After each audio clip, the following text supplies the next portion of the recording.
In other news this evening, a proposal that would require landlords to provide cooling in rental homes is moving closer to becoming law in Spokane. KREM 2's Connor McAvoy breaks down the Renters' Right to Cool Ordinance ahead of tomorrow's expected City Council vote on this issue. Connor? Yes, temperatures continue to climb each summer. Spokane leaders are considering new protections for renters. The Renters' Right to Cooling Ordinance would require landlords to provide cooling equipment for their tenants, but some landlords argue the requirements are too vague to enforce.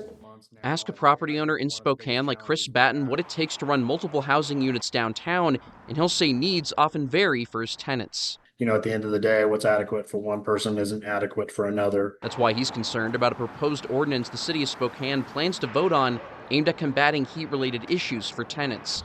It's called the Renters' Right to Cooling.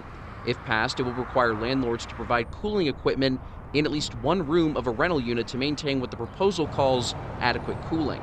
The requirements would expand over time, and by 2032, landlords would need to provide cooling in every bedroom.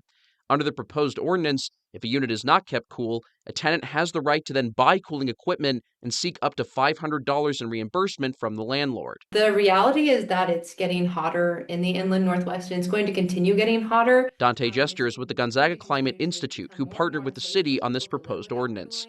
Jester says the deadly 2021 Northwest heat dome in Spokane is what prompted the ordinance being introduced to try and lower the risk of people dying from heat-related deaths in the future. It just kind of puts a timeline on it so that, it's not a vague thing of like, oh yeah, of course, eventually down the road, all of Spokane's housing will switch to having cooling available because we'll just need it and people will want it. Jester also says those who run historic buildings can apply for extensions trying to meet the cooling requirement. But Batten disagrees, saying at the end of the day, he and other property owners in Spokane may have to make tough, costly decisions if this goes through. We have certain properties that we're looking at upgrading and replacing carpets and doing things of that nature.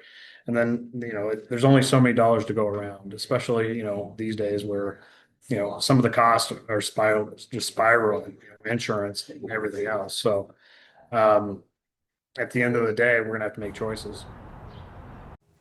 City Council is expected to vote on this ordinance at tomorrow's meeting starting at 6 p.m. Connor McAvoy, KREM 2 News.